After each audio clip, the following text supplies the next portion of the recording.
El viudo, al regresar a una aldea remota, escuchó el llanto de un niño proveniente de una casa abandonada. Apenas encontró allí a una pequeña, quedó atónito al descubrir en ella su viva imagen. Queridos amigos de los canales Historias Reales, antes de continuar, cuéntenos desde qué rincón del mundo nos acompañan y cuántos años tienen. Que disfruten de la narración. No aceptamos egresados sin experiencia, y menos ahora, cuando cada segundo albañil se ofrece en la calle. Cortó en seco la secretaria, sin dignarse a mirar el diploma con honores que Romain le tendía. Él apretó los dientes. Era el 16º rechazo en una sola semana.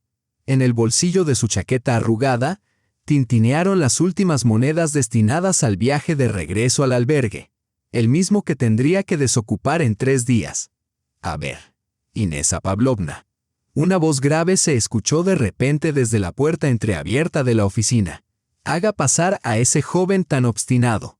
La secretaria se estremeció, y Romain se encontró con la mirada penetrante de un hombre alto, de cabellos plateados y traje impecable. Aquella mirada parecía atravesarlo por completo. Boris Savelievich tiene reunión en 15 minutos sobre los proyectos en Sochi. Se atrevió a objetar la secretaria. Encontraré 15 minutos para alguien que no se rinde. Sonrió el hombre, haciendo un gesto para invitarlo a entrar.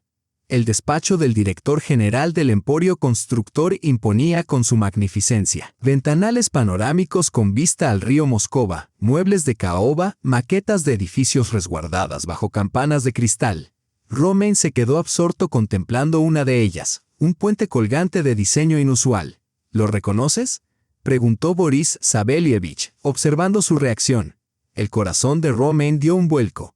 Ante él se alzaba la réplica exacta del fatídico puente de Cherezaku, cuyo derrumbe, 15 años atrás, había cegado la vida de sus padres. Es un proyecto de los Berezin, susurró Romain. El sistema de suspensión ha sido modernizado. Entonces eres hijo de Danil y Natalia, murmuró Levitsky, acercándose. Con que así es. Yo trabajé con ellos a principios de los 90. Los recuerdos lo golpearon como un viento helado. Un Romain de apenas 10 años abrazando contra el pecho el álbum de planos de su padre, los trajes oscuros en el funeral, los murmullos a sus espaldas. Ellos mismos tienen la culpa.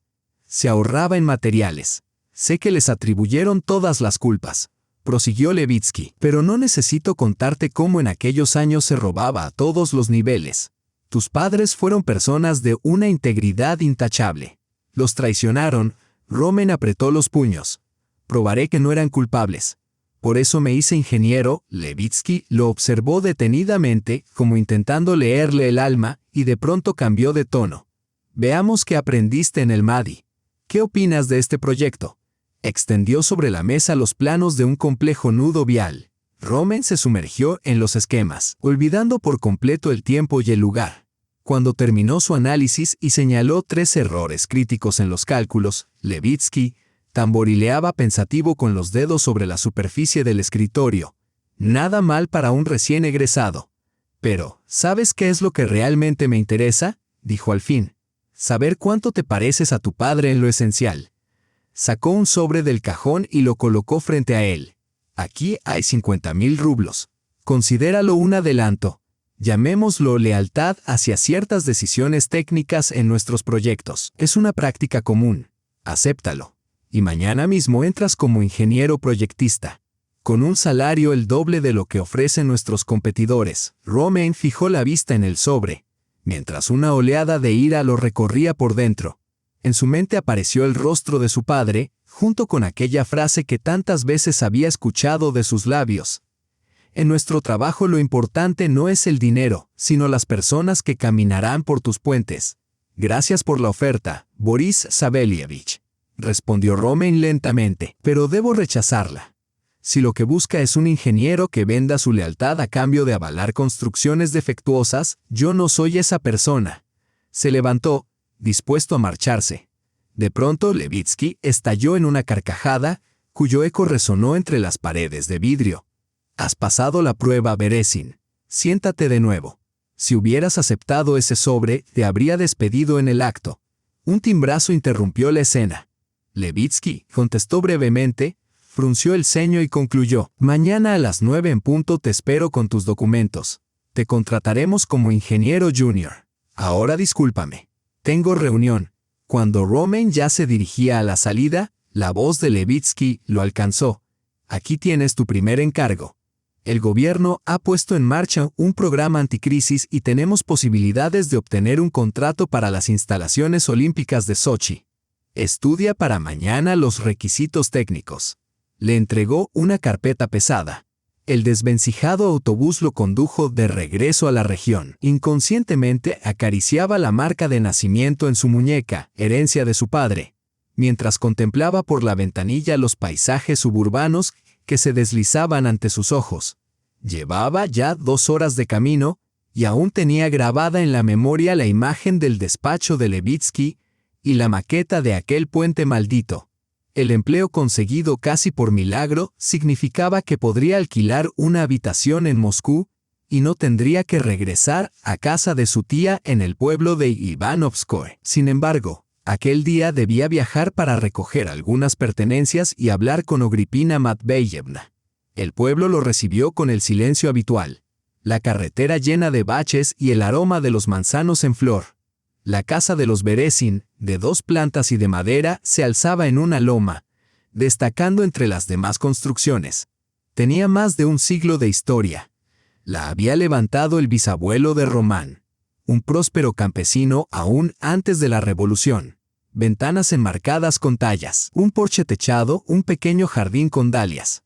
Todo aquello había sido cuidado con esmero por la madre de Román hasta que su muerte precipitó el lento deterioro de la vivienda. Mira quién apareció, el sobrinito.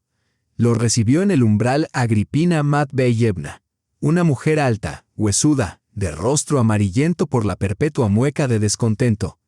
Seguro que ya se te acabó el dinero. Buenas tardes, tía. Conseguí trabajo en Moscú, respondió Román entrando en la casa y esforzándose por ignorar el olor a gatos y humedad. ¿Y ahora vienes a quedarte con la casa? ¿Y yo qué? 12 años llevo cuidando todo esto. Mientras tú te divertías en tu Moscú, Román se dejó caer con cansancio en una silla que crujió bajo su peso. Aquella conversación se repetía año tras año. La casa paterna, por ley, le pertenecía, pero su tía siempre sabía cómo hacerle sentir culpable. La casa seguirá siendo suya como siempre. He venido por los libros de mi padre y algunas cosas más. En la habitación que antaño había sido de él, poco había cambiado. Lomos polvorientos de tratados de ingeniería, la vieja brújula que le regalara su padre, una fotografía desvaída de sus padres frente a su primer puente. Con cuidado, guardó todo en la mochila. Entonces su mirada se dirigió hacia la trampilla del ático. Allí se conservaban los álbumes familiares y los planos. Con el corazón en un puño, tiró de la cuerda y subió por la escalera plegable. El ático lo recibió con telarañas y aire enrarecido. El viejo arcón de esquinas metálicas seguía en su sitio. Román forzó el candado oxidado y levantó la tapa. Dentro no había nada. ¿Buscas tus papeles? La voz de la tía resonó desde el pie de la escalera. Los vendí a un anticuario. Dijo que tenían valor histórico. Román se quedó paralizado. Aquello era lo último que lo unía a sus padres, a su obra. ¿Cuándo? Alcanzó apenas a murmurar. Hace 1 año. Tú no venías, no mostrabas interés, y yo necesitaba dinero. El techo se caía. Román descendió lentamente, sintiendo que algo dentro de él se desgarraba. Debería haber discutido, gritado, exigir que los recuperara, buscar una salida. Pero ya no le quedaban fuerzas. Me marcho, tía. En el autobús de regreso a Moscú, contemplaba las siluetas oscuras de los árboles deslizándose tras la ventanilla y meditaba sobre los caprichos del destino. Por la mañana había encontrado a un hombre que conoció a sus padres y había recibido el trabajo de sus sueños. Por la tarde, perdía el último lazo material con su pasado. Pero algo permanecía intacto, su decisión de demostrar la inocencia de sus padres. Y ahora contaba con una oportunidad real. El puesto en la compañía de Levitsky era el primer paso hacia la restitución de la justicia, y quizá hacia una nueva vida. El teléfono vibró en su bolsillo. Un SMS de un número desconocido. Mañana lo esperamos en la obra de Himki, en lugar de la oficina. Un coche de la empresa estará en el metro a las 8:00 en punto. Boris Avelievich. Román sonrió. Comenzaba un nuevo ascenso. El cimiento de su destino se forjaba allí mismo, sobre las ruinas del pasado. En medio año de trabajo en el Emporio Constructor, Román había recibido 2 ascensos. Ahora dirigía un equipo de proyectistas encargados de las instalaciones olímpicas. El invierno de 2009 resultó particularmente severo, y hasta la crisis que seguía sacudiendo la economía parecía haberse congelado junto con Moscú. Aquel anochecer de febrero, Román permanecía en la oficina revisando una vez más los cálculos de carga de las estructuras atirantadas. Un timbrazo inesperado lo hizo sobresaltarse. ¿Beresin? ¿Todavía allí? La voz de Levitsky sonaba inusualmente suave. «Ven a verme». El despacho del jefe estaba sumido en penumbras. Boris Avelievich permanecía de pie junto a la ventana, contemplando la ciudad cubierta de nieve. «Llevas tiempo en mi compañía, pero nunca has estado en mi casa», dijo sin volverse. «¿Qué te parece mañana por la noche? Es el cumpleaños de mi hija. Seremos pocos invitados, nada oficial». Román se quedó inmóvil. En 6 meses jamás había escuchado de labios de Levitsky una sola palabra sobre su familia, aunque los rumores de oficina le habían dejado entrever fragmentos de la tragedia que había golpeado a su esposa y a su hija. «Gracias por la invitación, Boris Avelievich.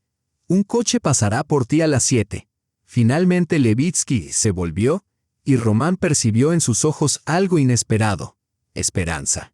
El automóvil de cristales ahumados se internó en la nevada avenida de un exclusivo barrio residencial. Román, sin poder evitarlo, se inclinó hacia adelante para observar las mansiones ocultas tras altos muros. Barbica lo recibía con su muda ostentación de riqueza: palacetes de 3 plantas con columnas, leones de mármol y portones dorados. La casa de Levitsky, en cambio, destacaba por una sobriedad relativa. Un edificio modernista de vidrio y hormigón, rodeado de antiguos pinos. Un guardia de semblante pétreo condujo a Román a través de un vestíbulo con suelo de mármol y lámpara de cristal hasta una amplia escalera. Boris Avelievich pidió que lo llevara directamente con Evelina Borisovna. Anunció secamente. En el segundo piso, el aire se impregnaba de aromas nuevos: óleo, trementina, lavanda. La puerta al final del pasillo estaba entreabierta y de su interior fluían los acordes de Chopin. Román se detuvo en el umbral, impresionado por la escena que se abría ante sus ojos. Una amplia y luminosa estancia con ventanales panorámicos había sido transformada en un taller de pintura. Decenas de lienzos, acabados y en proceso, reposaban en caballetes o colgaban de las paredes.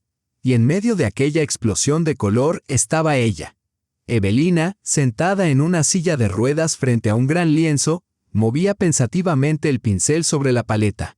Su figura era delgada y frágil. El cabello castaño, recogido en un moño descuidado, y los ojos increíblemente vivos y penetrantes, se alzaron para encontrarse con los de Román.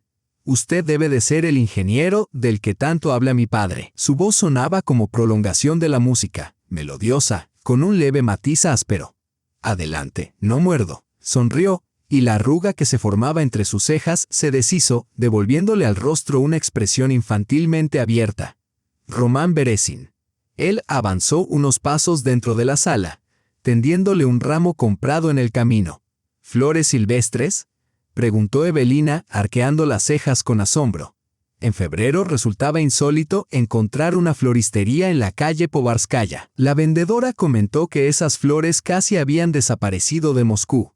Como todo lo auténtico, pensó Evelina, mientras colocaba el ramo en un jarrón antiguo. «¿Sabe? En esta casa nadie me regala flores silvestres. Solo rosas de invernadero y orquídeas exóticas, como si temieran ofrecerme algo sencillo y genuino». Se acercó a Román, observándolo con detenimiento de pies a cabeza. «Usted no se parece a las personas que suelen rodear a mi padre. Carece de esa superficialidad. Cuénteme de usted, Román Danilovich». Él vacilaba, cambiando el peso de un pie a otro, sin saber por dónde comenzar. Evelina rió con una claridad contagiosa. «Mejor será que antes le muestre mis obras. Eso resulta más fácil que hablar de mí, ¿no lo cree?». Durante la hora siguiente, Román escuchó cómo ella describía sus cuadros, paisajes impresionistas, retratos de desconocidos y composiciones abstractas impregnadas de una inquietud difícil de nombrar. «Este es mi último ciclo», dijo, acercando su silla a la pared donde colgaban varios lienzos pequeños que representaban un mismo rincón del jardín. «Las estaciones tras mi ventana. Más allá de este jardín no he podido salir en 4 años». Su voz no dejaba traslucir autocompasión. Solo una sobria constatación. «¿Por qué el impresionismo?», preguntó Román, contemplando el sutil juego de luces en una de las telas. «Porque no muestra las cosas, sino las impresiones que provocan», respondió con sencillez. «Mis impresiones son lo único que, después del accidente, aún puedo llamar verdaderamente mío». Pronunció aquella palabra sin dramatismo, y justamente por ello sonó más desgarradora. «No me mire así», añadió, girando apenas la cabeza. «No necesito compasión.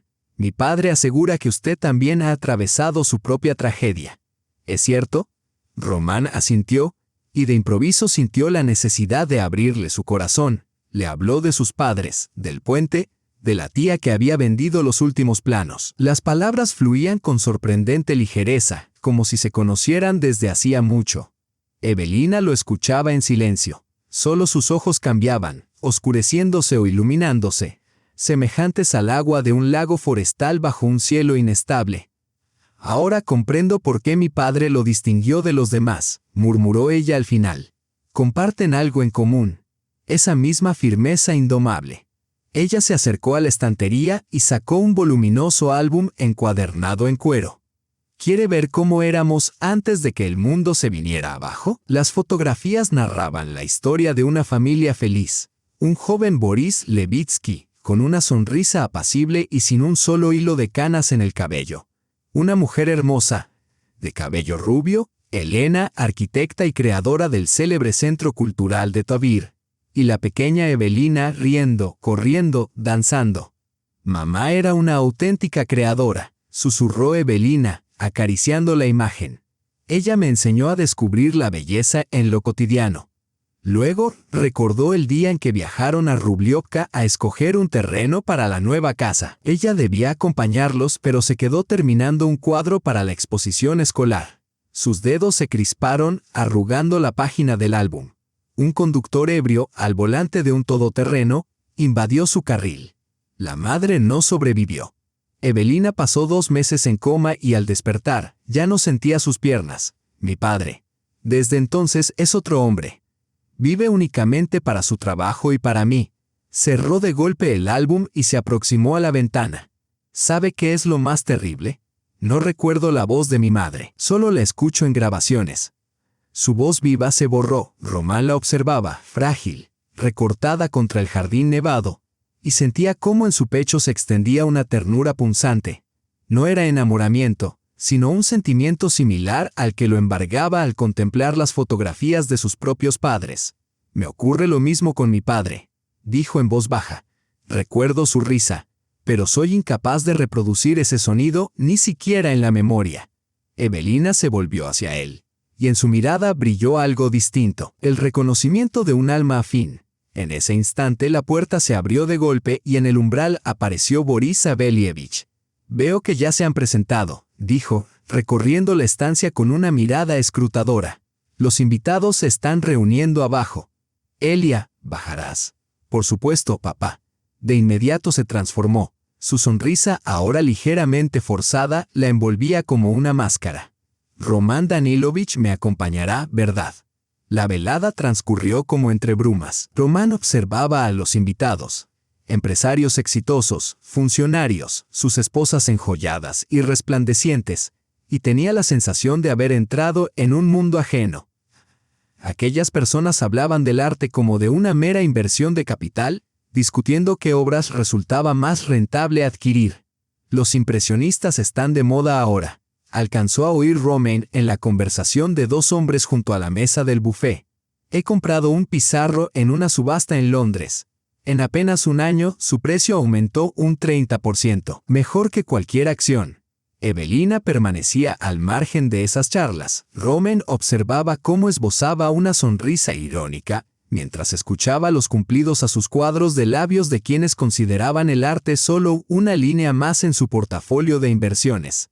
Cerca de la medianoche, cuando la mayoría de los invitados ya se había marchado, ella se acercó a él con 2 copas de champán. «¿Qué le parece mi jaula dorada, Román Danilovich?» «Imponente», respondió él con sinceridad, «pero no estoy seguro de que quisiera vivir aquí. Y yo no desearía vivir en ningún otro lugar que no fuera una casita con jardín, donde pudiera pintar sin sentir sobre mí las miradas ajenas». Tomó un sorbo y añadió: «Gracias por haber venido esta noche. Rara vez me siento tan en paz con alguien». «A mí me ocurre lo mismo», contestó él, sorprendiéndose de estar diciendo la pura verdad. Cuando se despedían, Evelina le tendió un pequeño envoltorio. «Esto es para usted, un recuerdo de esta velada». Ya en casa, al desenvolver el paquete, Romain encontró un pequeño cuadro. Flores silvestres en un sencillo jarrón de barro, pintadas con tanta vitalidad que casi parecía posible aspirar su aroma. En la esquina se leía una dedicatoria: «A Román, el hombre que sabe ver». Permaneció largo rato contemplando aquella pintura antes de colgarla sobre su escritorio. Una extraña sensación lo invadía, mezcla de gratitud, ternura e inquietud. Algo le decía que su vida estaba comenzando a moverse en una dirección imprevisible. El timbre del teléfono lo sacó de sus pensamientos. «Venga el próximo sábado. Le mostraré mis nuevas obras». Román sonrió y respondió con un escueto sin falta. Y sin saber por qué, pensó en un ave que, aún dentro de su jaula dorada, había empezado a desplegar las alas. Un año pasó casi sin notarlo. Román acudía al palacete de los Levitsky casi todos los fines de semana. Hablaba con Evelina de arte, arquitectura y música. Él le contaba sus proyectos, ella le mostraba sus nuevas pinturas. A veces, Román se limitaba a sentarse en un rincón del taller con un libro entre las manos, mientras Evelina trabajaba en un nuevo lienzo. En aquellas horas silenciosas surgía entre ellos una extraña comunión, como la que une a quienes han atravesado el fuego y sobrevivido para contarlo. Aquella mañana de primavera de 2010, Román entró en la sala y se detuvo en el umbral. Evelina estaba frente al caballete, pero no pintaba. Sus hombros se sacudían con sollozos y en el suelo yacían esparcidos los bocetos rasgados. «Elia, ¿qué ha ocurrido?», preguntó arrodillándose a su lado. Ella levantó el rostro enrojecido por el llanto tan vulnerable que a Román se le encogió el corazón. «Han llegado los resultados de Múnich», respondió con voz entrecortada. «Ninguna posibilidad, ni siquiera de una recuperación parcial de la movilidad». Román tomó sus manos entre las suyas. Sus dedos helados temblaban como hojas otoñales al viento. «Lo sabía, siempre lo supe», continuó Evelina, «pero en lo más hondo se mantenía esa maldita chispa de esperanza. Y ahora, hasta ella se ha extinguido». En el último año, Román había presenciado crisis semejantes. Periodos de intensa creación artística alternaban en ella con días de absoluta desesperanza.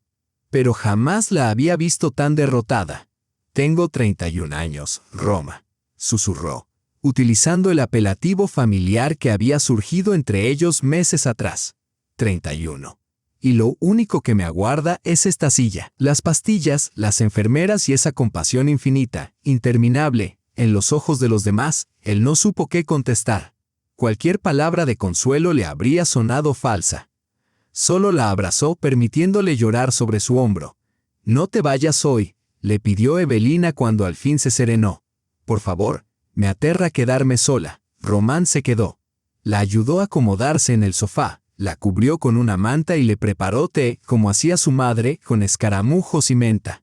Cuando por fin Evelina se durmió, exhausta tras el llanto, él permaneció largo rato observando su rostro, tan frágil en el sueño. No advirtió cuando entró en la habitación Boris Sabelievich. «¿Hace mucho que duerme?», preguntó en voz baja Levitsky. «Aproximadamente 1 hora», respondió Román poniéndose de pie. Le llegaron los resultados de la clínica alemana. «No son alentadores», Levitsky asintió.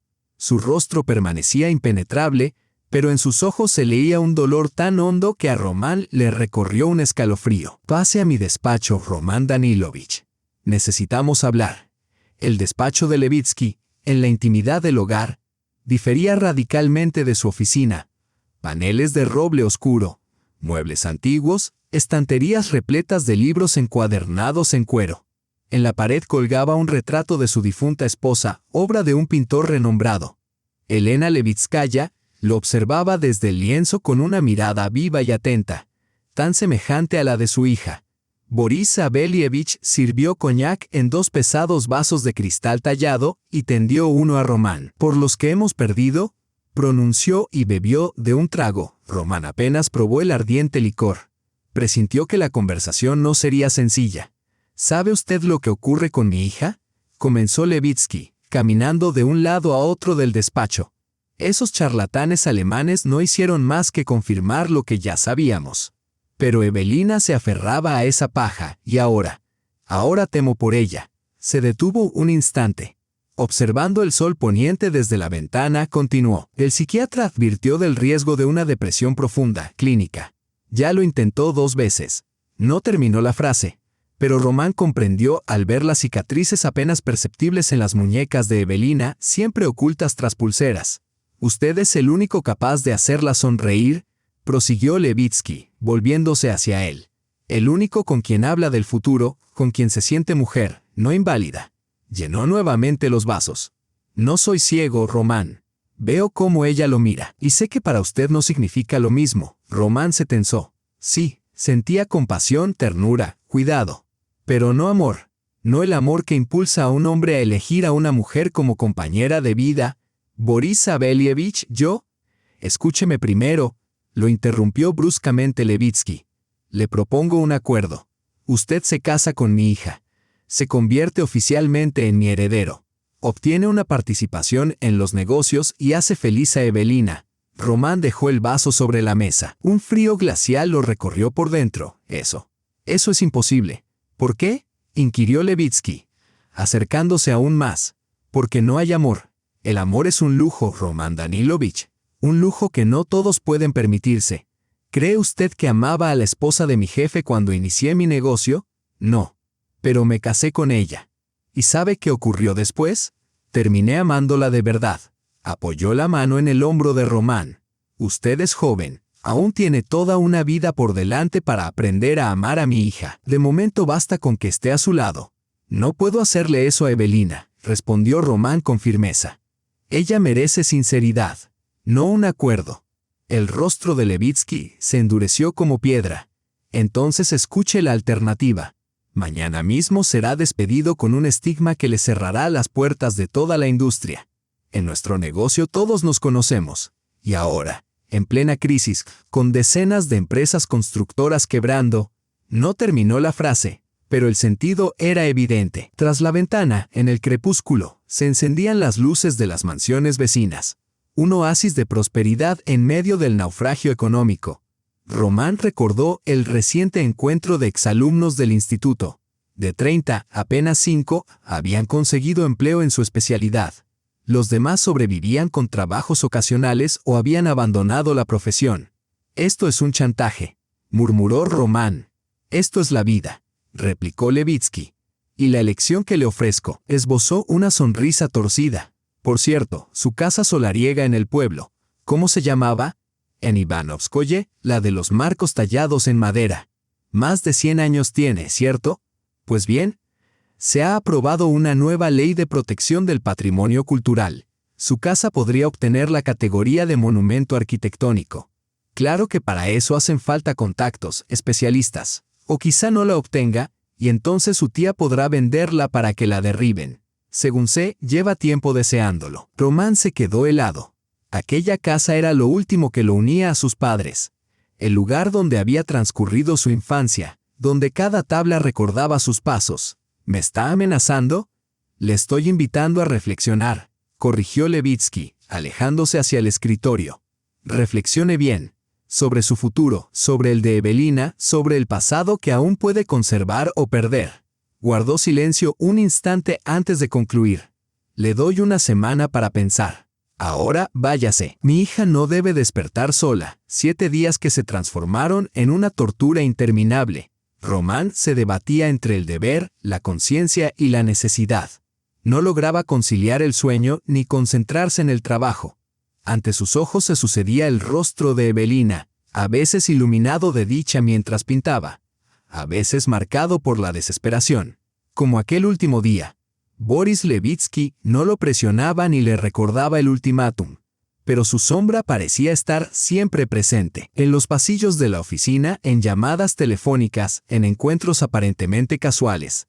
Al quinto día, Román telefoneó a su tía. ¿Han ido a verte personas interesadas en la casa?, preguntó sin rodeos. ¿Y cómo no?, se animó Agripina Matveyevna. Ayer vino toda una delegación. Sacaban fotos, tomaban medidas. Dicen que la tierra podría dar buen dinero si se derriba ese caserón podrido. ¿Y tú por qué llamas ahora? ¿Acaso al fin te dignaste acordarte de tus parientes? Román colgó el auricular sintiendo que algo se rompía dentro de él. Levitsky no bromeaba. Realmente podía hacerlo todo, arruinar su carrera, borrar la memoria de sus padres, cercenar su futuro, y salvar a Evelina. Tal vez incluso salvarle la vida, en sentido literal. El séptimo día amaneció lluvioso. Román llegó al despacho de Levitsky más temprano de lo habitual. La secretaria lo miró con una compasión apenas disimulada. Parecía que todos estaban ya al tanto del acuerdo en ciernes. «Acepto», pronunció Román al entrar en el despacho. Boris Sabelievich no levantó la vista de los documentos. ¿A qué exactamente, Román Danilovich? A su propuesta. «Me casaré con Evelina». Levitsky lo observó entonces con una mirada larga, escrutadora. ¿Está usted seguro? Por la mente de Román desfilaron imágenes. La casa paterna con sus contraventanas verdes, la pequeña Evelina en las fotografías corriendo por la hierba y su propio rostro en el espejo, envejecido en una sola semana. «Seguro», respondió con firmeza. «Pero tengo condiciones». Levitsky arqueó una ceja. ¿Así? ¿Y cuáles son? La casa de mis padres debe recibir estatus oficial de monumento arquitectónico con todos los documentos correspondientes. Mi tía vivirá allí de por vida. Y quiero que Evelina tome la decisión por sí misma, sin ninguna presión de su parte. Levitsky guardó un prolongado silencio antes de asentir lentamente. Aceptado. Ahora vaya y pide el matrimonio a mi hija. Si ella consiente, la boda será dentro de un mes. El restaurante Praga resplandecía de luces. El histórico palacete en el corazón de Moscú, testigo de revoluciones y guerras, ahora recibía a la nueva élite rusa, banqueros, políticos y estrellas del mundo del espectáculo. Ese día celebraba la boda de la hija de un magnate de la construcción. Román se encontraba junto a la ventana de un salón privado, observando a los invitados, 200 personas, de las cuales apenas conocía una décima parte. Evelina, envuelta en un vestido de un afamado diseñador, parecía una muñeca de porcelana, frágil, hermosa, casi irreal. Su rostro irradiaba felicidad, y precisamente esa luz hacía que lo vivido resultara aún más amargo. «A esto se acostumbra uno», resonó a su lado la voz de Levitsky. «A vivir según reglas que no has escrito tú». Román se volvió hacia su ya oficial suegro. Pese al impecable traje y la erguida postura, el cansancio se dibujaba en su semblante. «He visto los documentos de la casa», dijo Román. «Gracias, no hay de qué». Levitsky alzó su copa de champán. «Por el comienzo de una nueva vida, yerno». Román brindó, sintiendo cómo la garganta se le cerraba. Una nueva vida, edificada sobre un pacto con la conciencia, sobre medias verdades, sobre el miedo al porvenir. «Ella lo ama», dijo Levitsky en voz baja. «Cuídala de verdad, Román». Y en ese instante, al mirar el rostro radiante de Evelina, que recibía las felicitaciones de los invitados, Román comprendió que, a pesar de todo, se entregaría a cuidarla, a protegerla, a hacer cuanto estuviera en sus manos para que sonriera como lo hacía en ese momento. Quizá aún no fuese amor, pero aquel sentimiento poseía un valor propio, una hondura, una verdad. Evelina atrapó su mirada a través del salón y le sonrió con franqueza, con confianza. Román le devolvió la sonrisa, apartando los pensamientos sobre el precio pagado por aquel instante. Al fin y al cabo, cada elección en la vida conlleva su precio. Tal vez con el tiempo lograra convencerse de que aquel acuerdo había valido la pena. La vida en una casa de porcelana tiene sus particularidades. Al principio uno camina de puntillas, temeroso de quebrar un frágil equilibrio. Luego se acostumbra a las alfombras mullidas que amortiguan los pasos, a la penumbra de las cortinas corridas, a los susurros que sustituyen a los gritos. Y un día, ¿sabes? Tú mismo te descubriste hecho de porcelana, hueco, resonante al menor roce, dispuesto a quebrarse por un movimiento imprudente. Rodolfo permanecía de pie junto a la ventana del salón de su apartamento en el exclusivo complejo de los Patriarcas. Regalo de bodas de Boris Savélievich. Año y medio de matrimonio se había convertido en una sucesión de días idénticos. Trabajo, casa, recepciones sociales, en las que Evelina sonreía con su gesto impecable, mientras él interpretaba el papel del esposo devoto. Lo más extraño era que, en ocasiones, no necesitaba fingir. Evelina se había vuelto realmente cercana, frágil, talentosa, necesitada de su apoyo, su alegría por las pequeñas victorias, un nuevo cuadro, una entrevista en una revista de arte, el primer lienzo vendido. Acababa siendo también la suya. Y en los momentos de desánimo, cada vez menos frecuentes, había aprendido a suavizar su dolor con las palabras justas, un gesto oportuno o simplemente, con su silencio. Dormían en habitaciones separadas, decisión que Evelina había impuesto desde el inicio. Comencemos con la amistad. Roma. Lo demás llegará solo, si está destinado a llegar, le dijo en la noche de bodas. Rodolfo experimentó entonces una mezcla de alivio y de punzante remordimiento. El teléfono vibró en el bolsillo de su chaqueta. Un mensaje de Boris Savélievich. No olvides, mañana la inauguración de la exposición. Estará la prensa. Rodolfo sonrió con ironía. Su suegro no confiaba ni en su propia sombra. Desde hacía medio año sentía sobre sí una vigilancia constante. El chofer que aparecía casualmente en los mismos lugares. Llamadas extrañas en las que nadie respondía. Preguntas aparentemente inocentes de sus colegas acerca de sus planes para la tarde.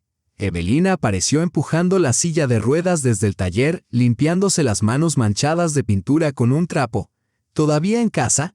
¿No tenías reunión con los contratistas a las 2? Ya salgo, respondió Rodolfo inclinándose para besarle la frente. ¿Estás nerviosa por mañana? Muchísimo, admitió ella. Toda esa gente mirará, juzgará, comparará. Y si vienen solo por el nombre de mi padre, vendrán por el nombre de tu padre, replicó él con calma, pero se quedarán por tu talento. Evelina le apretó la mano con gratitud. En el último año había florecido, transformándose de una muchacha asustada y encerrada en sí misma en una mujer segura de su propio valor. Ya no se refugiaba tras su espalda en los encuentros sociales, había hecho algunas amigas entre pintoras, y empezaba a dominar la técnica de pintar al óleo sobre seda. ¿Sabes?, dijo mientras se acercaba a la ventana en su silla. A veces despierto y no puedo creer que todo esto me esté pasando. Mi propia exposición en una galería de la Ostosenka. Hace apenas 3 años no podía obligarme a salir de casa y ahora. No terminó la frase. Pero Romain comprendió, ahora ella vivía plenamente, tanto como se lo permitía su condición, y él era parte innegable de aquella metamorfosis. Te lo has ganado, respondió con sinceridad. Con tu esfuerzo, con tu talento. En los ojos de Evelina brilló algo parecido al amor. Un sentimiento cálido y profundo que hizo que el corazón de Romain se encogiera. Sabía que ella lo amaba de verdad, sin fingimiento ni cálculo. Y esa certeza era lo más doloroso de su extraño matrimonio. Aceptar día tras día un sentimiento que no podía devolver con la misma intensidad. El acto benéfico de la Fundación Pequeños Corazones se celebraba en una antigua mansión de la Prichistinka. Evelina no pudo asistir. Los últimos preparativos de la exposición absorbían toda su energía. Romain, en cambio, representaba a la corporación constructora que figuraba como patrocinador principal. Escuchaba las ponencias de los médicos sobre malformaciones congénitas del corazón, observaba las fotografías de niños que aguardaban una operación y sentía crecer en su interior una oleada de rabia. En un país donde se gastaban millones en yates y mansiones, había niños que morían por falta de recursos médicos. No es precisamente el plan más alegre para un viernes por la noche, ¿verdad? Sonó a su lado una voz femenina. Romain se giró. Una joven con un sobrio vestido azul marino lo miraba con una chispa de ironía en la expresión. Llevaba el cabello rubio recogido en un moño sencillo. Apenas maquillaje y ningún adorno salvo un colgante de plata en forma de medio corazón. Kira Raevskaya, trabajadora social de la fundación, se presentó. Y usted debe de ser el representante de nuestro generoso patrocinador. En su voz se adivinaba un matiz de ironía casi imperceptible. «¿Romain Berezin?», respondió él, estrechándole la mano, firme, con la piel endurecida por callos. «¿Hay algo que no le convenza del patrocinio de nuestra constructora?», preguntó con calma. «Lo que no me convence es un mundo en el que las operaciones infantiles dependen de la caridad», replicó ella sin rodeos. «Pero me alegra que exista una empresa dispuesta a colaborar, aunque sea como parte de una campaña de relaciones públicas». Román, para su propia sorpresa, soltó una risa. «¿Siempre es usted tan directa con los posibles donantes?». «Solo con aquellos que parecen capaces de soportar la verdad», respondió Kira con una sonrisa. «Vamos, le mostraré en qué se emplea el dinero». Durante la hora siguiente lo guió por los distintos pabellones del centro cardiológico, presentándole a médicos y enfermeras, enseñándole los equipos adquiridos gracias a las donaciones. Román la observaba, serena, enérgica, explicando problemas médicos complejos con palabras claras y accesibles. Y de pronto se descubrió a sí mismo sintiéndose, por primera vez en mucho tiempo, una persona común, no el marido de Evelina Levitskaya, ni el yerno de un magnate. «Y aquí está nuestro mayor orgullo, el área de rehabilitación», anunció Kira, abriendo la puerta de un amplio salón donde varios niños de distintas edades hacían ejercicios en aparatos especiales. «Aquí se recuperan tras las operaciones». Se acercó a un niño delgado, de unos 6 años, concentrado en fortalecer la espalda. «Este es Maxim, mi hijo», dijo ella con una ternura que dejó a Román inmóvil. Hace 3 meses le corrigieron un defecto en el tabique interventricular. Ahora está en plena recuperación. El niño levantó la mirada y Román se encontró con unos ojos sorprendentemente serios, demasiado adultos para su edad. «Buenos días», saludó el pequeño. «¿Usted también es doctor?».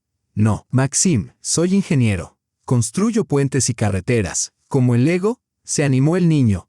«Tengo un set de construcción.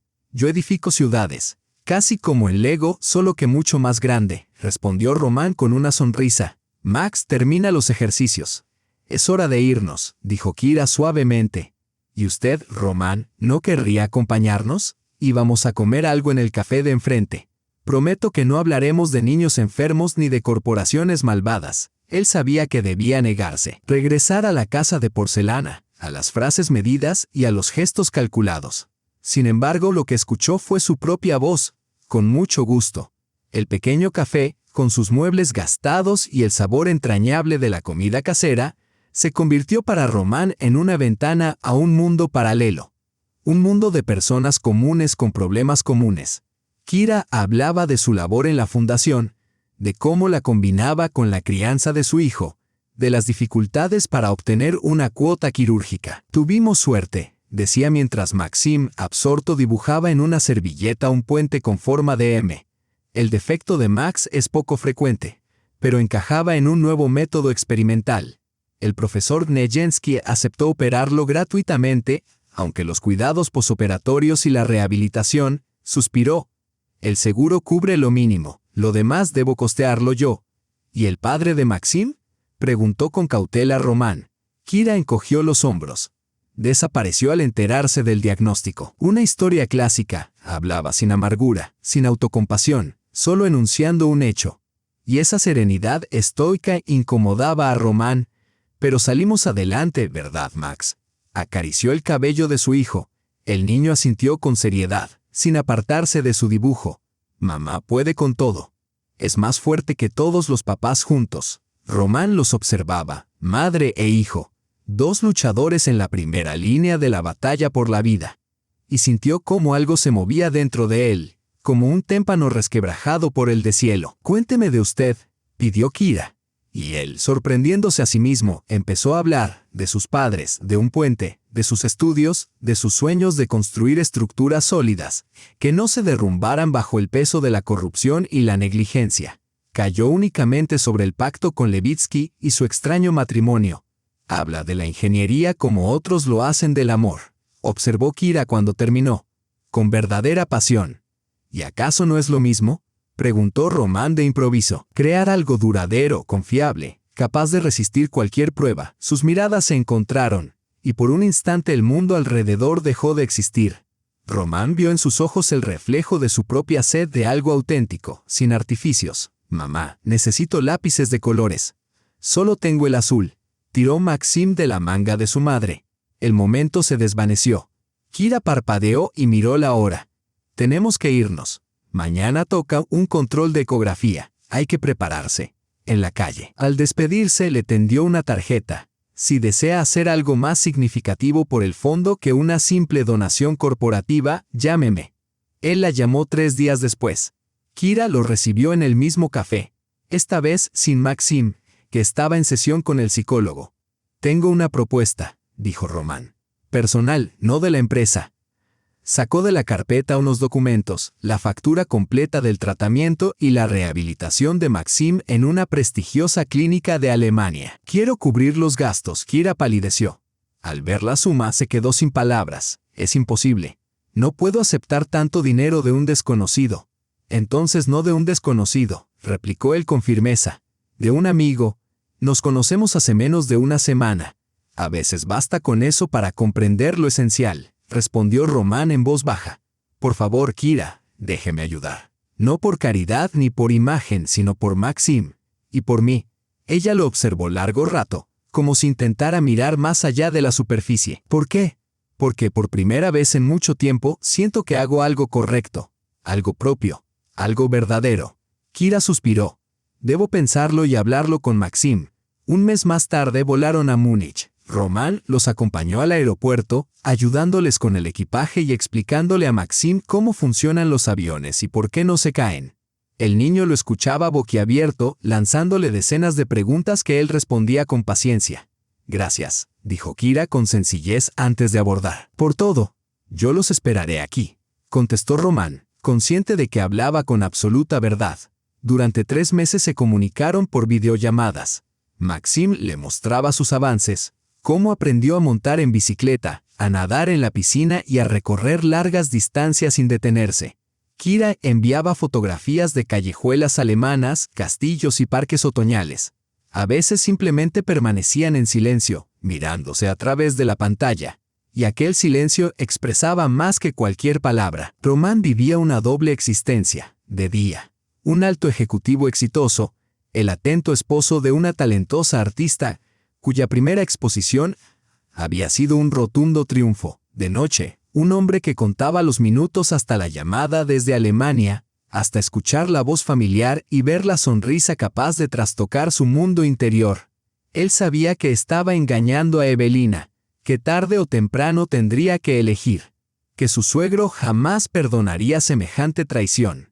Sin embargo, no podía detenerse, como si por primera vez en la vida hubiera respirado a pleno pulmón y ahora temiera volver a asfixiarse. Cuando Kira y su hijo regresaron a Moscú, él los recibió en el aeropuerto con un ramo de flores silvestres para ella y un set de Lego para Maxim.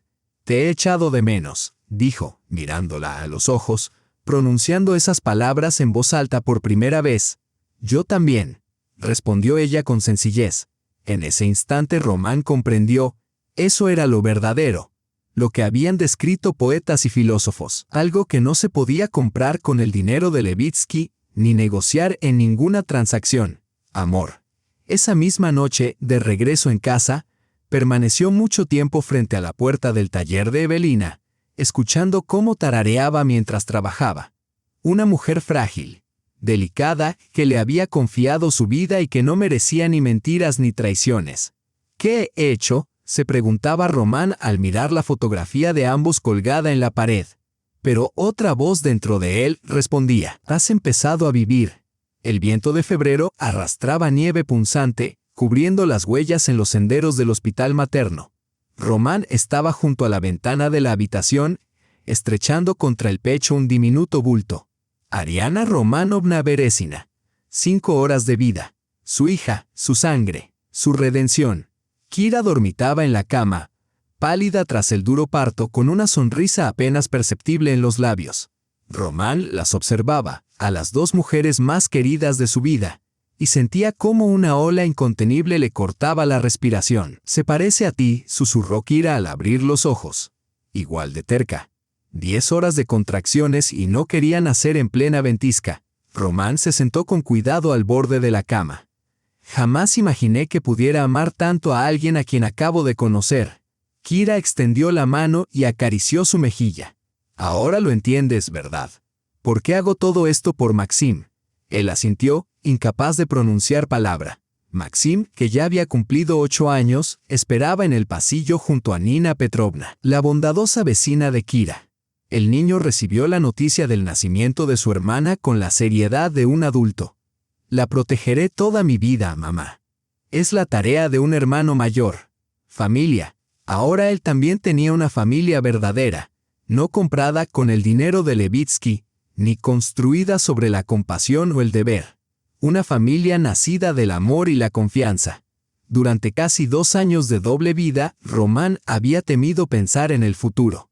Oscilaba entre el deber hacia Evelina y el amor por Kira, atrapado en la telaraña de mentiras que él mismo había tejido. Pero con el nacimiento de Ariana algo se quebró en su interior. Ya no podía seguir viviendo dividido, fingiendo, escapando. «Le diré la verdad a Evelina», susurró. «La próxima semana pediré el divorcio. ¿Estás seguro?» En los ojos de Kira brilló la inquietud. «¿Mi padre?» «Lo sé». Román besó la frente arrugada de su hija. «Levitsky no es de los que perdonan la traición. Pero ya no puedo seguir mintiendo. No después de ella». En los rascacielos de cristal de Moscú City comenzaban a encenderse las luces del atardecer. Boris Levitsky las contemplaba desde su despacho en el piso 43, girando entre los dedos un pesado vaso de whisky. «Informe, Arkady Semyonovich», ordenó sin darse la vuelta. Un hombre alto y encorvado, vestido con un traje gris, depositó sobre la mesa una carpeta con fotografías. «Todo se ha confirmado, Boris Sabelievich. La doble vida, tal como usted sospechaba. Un piso en Kuzminki, registrado a nombre de un testaferro. La mujer, Kira Igorevna Raevskaya, 30 años, trabajadora social en un fondo benéfico. Un hijo de su primer matrimonio, Maxim, de 8 años. El hombre vaciló un instante antes de continuar. Hace 2 semanas nació una hija, oficialmente registrada como Ariana Romanovna Beresina. Levitsky se giró bruscamente. Sus ojos se estrecharon. ¿La reconoció? ¿Oficialmente? Sí. Figura en el certificado de nacimiento como padre». El vaso estalló contra la pared. Los fragmentos se esparcieron como gotas de lluvia congeladas. 2 años, escupió Levitsky. 2 años tolerando sus ausencias. Pensaba que era trabajo, amigos, tal vez aventuras pasajeras. Después de todo, el matrimonio con Evelina nunca fue sencillo. Pero fundar otra familia, engendrar un hijo, eso es distinto. El detective extrajo un documento de la carpeta, un extracto bancario.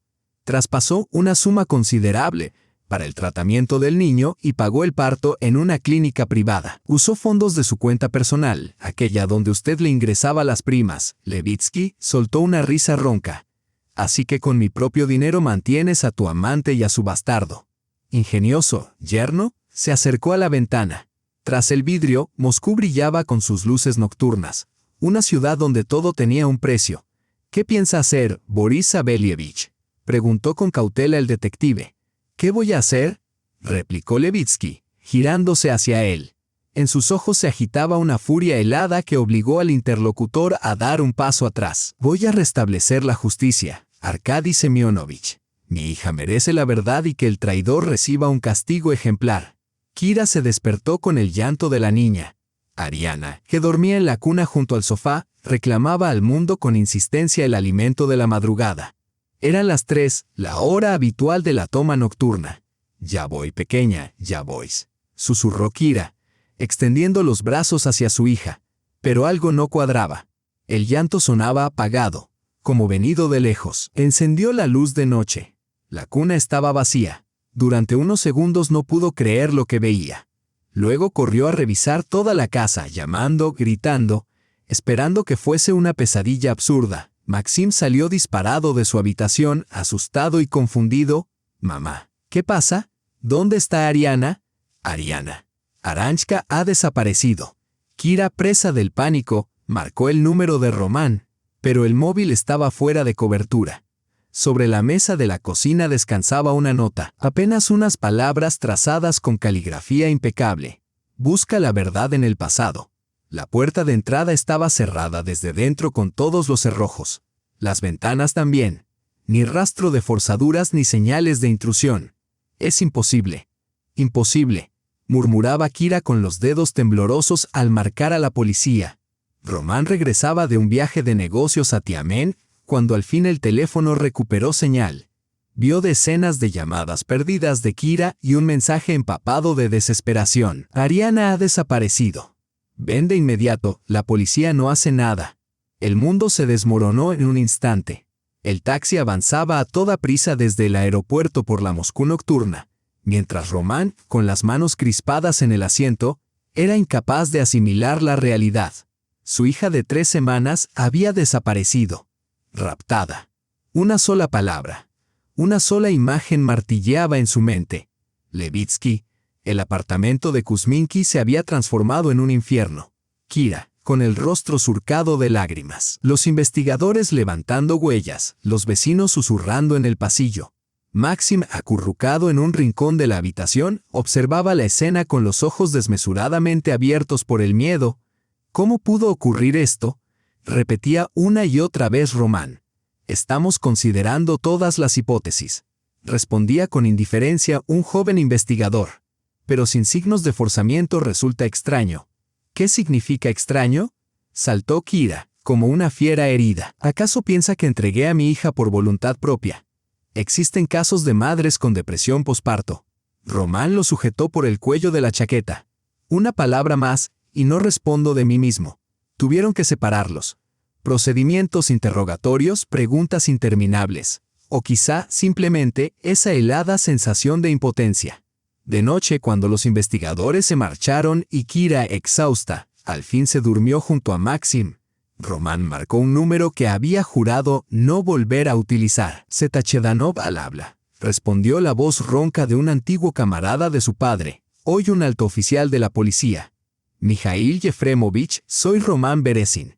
Necesito ayuda. Han secuestrado a mi hija. A la mañana siguiente alguien llamó a la puerta. En el umbral apareció un hombre bajo, de mirada acerada. Pavel Ignatiev, investigador privado. Se presentó. Zetachedanov me pidió que colaborara. Desde ese instante, la investigación tomó un rumbo distinto. Ignatiev revisaba cada detalle con precisión quirúrgica. Entrevistaba a testigos, examinaba las cámaras de seguridad de la zona. Un trabajo profesional, concluyó al segundo día. El edificio solo tiene cámaras en la entrada, pero existe un ángulo muerto en la salida de servicio. Su vecina vio a un hombre vestido con uniforme de la compañía de gas. Y ahora lo más revelador. 1 hora antes del presunto secuestro, un Mercedes negro con matrícula diplomática permanecía estacionado en el aparcamiento. ¿Diplomática?, repitió Román. Falsa, desde luego, pero confeccionada con gran maestría. Se emplean cuando es necesario moverse por la ciudad sin obstáculos. Kira se aferró con desesperación al brazo de Román. ¿Quién pudo hacer esto? ¿Y por qué? Román guardó silencio. La figura de Boris Levitsky se erguía en su mente con claridad, pero no se atrevía a pronunciar su nombre. No podía creer que incluso alguien así fuera capaz de algo semejante. La nota hace referencia al pasado, continuó el detective. ¿Tiene enemigos? ¿Alguien a quien haya perjudicado? Kira palideció de repente. Vadim, susurró. El padre de Maxim. Apareció hace un mes, exigía dinero, amenazaba con quedarse con Maxim si no pagaba. ¿Por qué no me dijiste nada?, preguntó Román volviéndose hacia ella. Lo manejé sola, respondió en voz baja. No quería preocuparte. Con el niño y todo lo demás. Ignatiev anotó los datos de Vadim, pero su mirada era más elocuente que las palabras. La pista era falsa. Por la tarde, cuando el detective se fue, Kira estaba acostando a Maxim cuando alguien llamó nuevamente a la puerta. Román abrió y encontró a un hombre desconocido, vestido con un traje impecable. Tiene un mensaje de Boris Sabelievich, dijo, entregándole un sobre. Lo espera en su oficina de inmediato. Levitsky, Lo aguardaba en el mismo despacho donde 4 años atrás le había propuesto aquel trato. Solo que ahora no había rastro de humanidad en sus ojos, solo el frío de glaciares montañosos. «¿Dónde está mi hija?», preguntó Roman desde la entrada. «¿Cuál de ellas?», sonrió Levitsky. «Ahora tienes 2, según sé». Roman dio un paso adelante, pero 2 guardias bloquearon su camino. «Si toca siquiera un dedo de Ariana». «Curioso», replicó Levitsky, sacudiendo la cabeza. «Vienes a mi casa, comes de mi pan, duermes con mi hija y luego formas una familia paralela y me amenazas». Me acerqué más. «No he tocado a tu hija, pero sé quién lo hizo y puedo ayudarte a encontrarla». «¿Qué quieres?», preguntó Roman con voz áspera. «Solo justicia», sonrió Levitsky. «Vuelves con Evelina sin engaños, olvidas tu segunda familia y entonces te garantizo que la niña aparecerá sana y salva». Roman miró a aquel hombre frente a él y no lo reconoció. ¿Dónde estaba aquel Levitsky que hablaba de responsabilidad y honestidad, que valoraba la integridad y la franqueza? «Eres un monstruo», susurró Roman. «Soy un empresario». Encogió de hombros Levitsky. «Y un padre. Siempre consigo lo que quiero. Decide». «Roman Danilovich, tienes 24 horas». Kira lo recibió en la puerta, pálida, con los ojos hundidos por el miedo.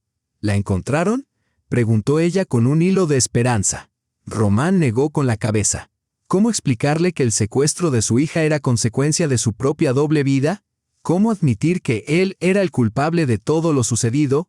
«Kira», comenzó, sin saber cómo confesar la verdad. «Hay algo que no sabes sobre mí». Ella lo escuchaba en silencio, sus ojos oscureciéndose como el agua de un remolino. «¿Por qué no me lo dijiste antes?», preguntó finalmente. «Tenía miedo de perderte, y ahora». Cubrió su rostro con las manos. «Ahora hemos perdido a Ariana». Kira permaneció en silencio un largo rato, luego se levantó, caminó hacia el dormitorio y comenzó a recoger sus cosas. «¿Qué haces?», preguntó Roman, siguiéndola.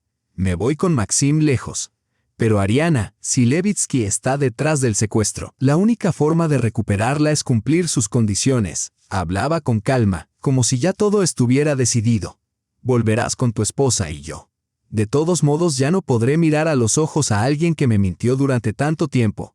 «Kira, por favor», rogó Roman, intentando abrazarla. Pero ella se apartó. «No lo compliques, Roman. Todos tenemos solo una salida. Levitsky no se detendrá. Si no te consigue a ti, encontrará la manera de llegar a nosotros, a Maxim». Sus ojos brillaban con lágrimas, pero su voz permanecía firme. «Promete que harás todo lo posible por encontrar a nuestra hija. Luego, ya veremos cómo resolveremos las cosas cuando todo se calme». Ambos sabían que esta despedida era definitiva. Los días siguientes se fundieron para Roman en una pesadilla interminable. Kira y Maxim se marcharon con familiares lejanos a Siberia. Él regresó al apartamento en Patriarchye Prudy, donde Evelina no sospechaba nada de la tragedia. Levitsky cumplió su palabra. Una semana después llegó a la oficina una carta anónima con una dirección. Un pueblo abandonado en las afueras de Moscú. Una casa vacía con ventanas rotas. Roman llegó allí, consumido por el miedo y la esperanza. Pero la casa estaba vacía. Solo en la pared de la habitación infantil colgaba el sonajero de Ariana y una nota. La cadena se había roto. «Busquen en las raíces». Roman cayó de rodillas, llorando por primera vez en su vida, abrumado por la impotencia. Ignatiev, que había llegado con él, registraba la casa en silencio. «Aquí estuvo el niño», constató el detective. «Recientemente. Pero algo salió mal. Quizás su suegro contrató a los ejecutores y estos decidieron actuar por su cuenta». «¿Y ahora qué?», preguntó Roman sin vida en la voz. «Ahora buscaremos a los verdaderos secuestradores». Boris Levitsky estaba furioso. Sus hombres habían perdido al niño, aquel instrumento de presión que debía haber hecho que su yerno regresara a la familia. Los ejecutores juraban haber seguido las instrucciones, asustar, pero no causar daño. Y ahora la hija de Roman había desaparecido de verdad. «Encuéntrenla», rugió por teléfono, «a cualquier precio». Pero incluso sus contactos resultaron impotentes frente al caos que él mismo había desatado. Evelina percibía cambios en su esposo, pero los atribuía al cansancio y a los problemas laborales. Roman se mantenía con lo último de sus fuerzas, intentando no mostrar su desesperación. Todo cambió aquella tarde en que alguien tocó la puerta del apartamento.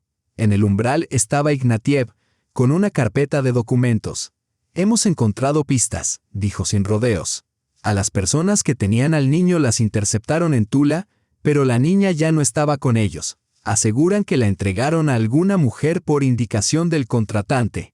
«¿Qué mujer?», preguntó Roman, agarrando al detective por los hombros. «Una mujer del pueblo Ivanovskaya, en la región de Tula. Su nombre es Agripina Matveevna».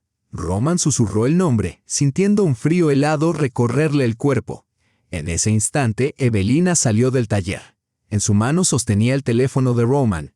«¿Quién es Kira?», preguntó, y en su voz resonaba un filo metálico.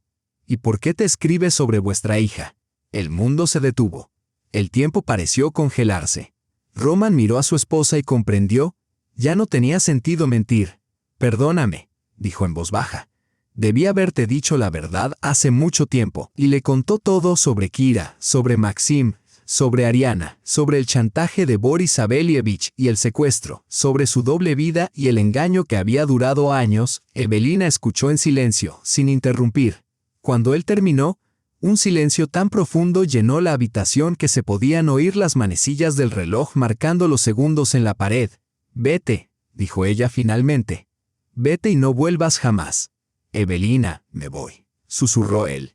Ella agarró lo primero que encontró, un jarrón de cristal, y lo lanzó contra él. «Me has mentido todos estos años, cada día, cada minuto», gritaba, arrojándole todo lo que tenía a mano. Ignatiev intentó apartar a Roman, pero él permaneció firme, recibiendo cada golpe, consciente de que merecía cada uno de ellos.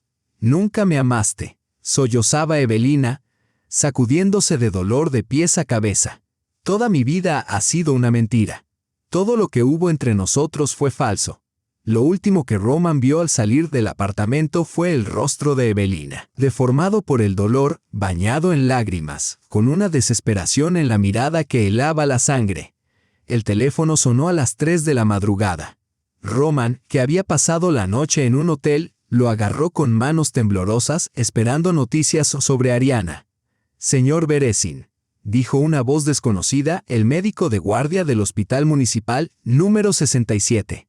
«¿Conoce usted a Evelina Borisovna Levitskaya?». El corazón de Roman se hundió. «Sí, es mi esposa». «¿Qué ha pasado?». «Ha recibido atención de emergencia tras una intoxicación por Natebeorn combinada con alcohol. Su estado es crítico. Debe venir de inmediato».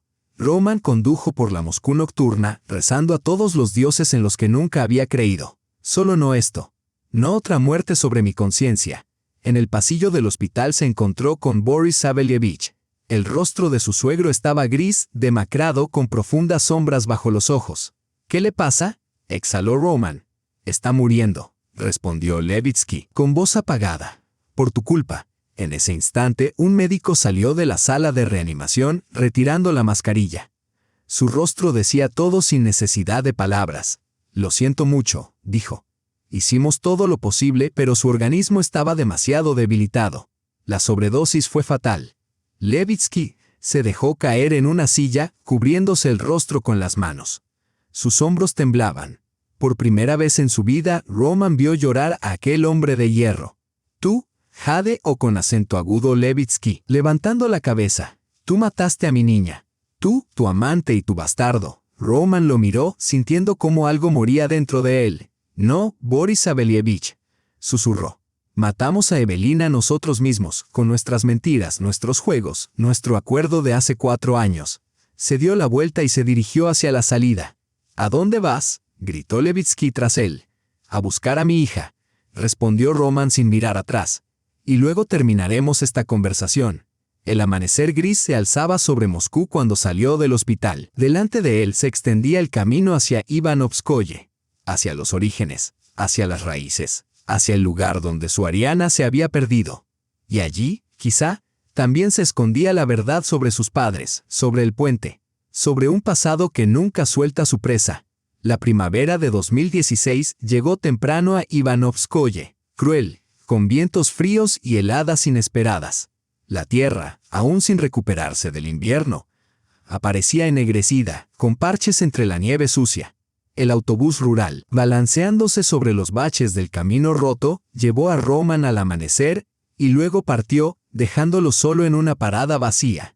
En el bolsillo de su chaqueta gastada llevaba los documentos de la casa en la mochila, junto al mínimo indispensable de pertenencias. Todo lo demás había quedado en la vida pasada. El apartamento en Patriarchy, el puesto en la constructora, las cuentas bancarias. Levitsky sabía vengarse. Tras el funeral de Evelina, apenas un mes bastó para borrar a Roman Berezin del mundo acomodado de Moscú. Un caso penal por maniobras financieras, fabricado con precisión quirúrgica, publicaciones en la prensa sobre el yerno estafador, llamadas de bancos bloqueando cuentas. Ronan caminaba por el camino embarrado hacia la casa que no veía desde hacía casi 5 años. Entre la bruma matutina surgían contornos familiares. El edificio de 2 plantas con entresuelo, los marcos tallados de las ventanas, la verja torcida. Su corazón se encogía con un sentimiento extraño. Allí había sido verdaderamente feliz en la infancia, y ahora regresaba, habiéndolo perdido todo. Se detuvo ante la puerta, mirando la casa como si fuera la primera vez. Los marcos que una vez fueron verde brillante, se habían desconchado, el techo tenía goteras, las canaletas estaban torcidas. Pero, incluso en ese estado semidestruido, el nido familiar de los Berezin conservaba la nobleza de sus líneas y la dignidad de la arquitectura de una época ya pasada. Se oyó el clic de la cerradura y apareció en el porche Agripina Matveevna, aún más seca, encorvada, con una mirada cargada de bilis asomando por debajo de los párpados hinchados. «¿Has venido?», dijo sin sorpresa. «Te estaba esperando». En cuanto lo vi en la televisión, supe que aparecerías. Román pasó en silencio junto a ella y entró en la casa. El interior respiraba abandono y rancio olor. El de un lugar deshabitado donde las ventanas no se abrían desde hacía años. Muebles viejos, cortinas polvorientas, papel pintado grasiento. Todo hablaba de la lenta muerte de un hogar que alguna vez fue vivo. Agripina se acercó cojeando. ¿O acaso Levitsky se lo había llevado todo? «¿Dónde está Ariana?», preguntó Román en voz baja, mirando fijamente los ojos apagados de la mujer. Agripina dio un respingo como si la hubieran golpeado y retrocedió hasta la pared. «No sé nada de ninguna Ariana», balbuceó con rapidez. «¿Qué estás inventando?». Román dio un paso hacia ella. «No me mientas. La gente que secuestró a mi hija la entregó a ti. Un detective privado los rastreó hasta Tula. Señalaron hacia ti. ¿Dónde está mi hija?». La mujer se desplomó en la desvencijada silla. «No sabía que era tu hija», susurró. «Lo juro. Vinieron personas importantes. Dijeron, el niño de una madre problemática necesita un lugar temporal. Pagaron bien». «¿Y qué hiciste tú?», preguntó Román, sintiendo cómo la rabia le subía por el pecho hasta nublarle la vista.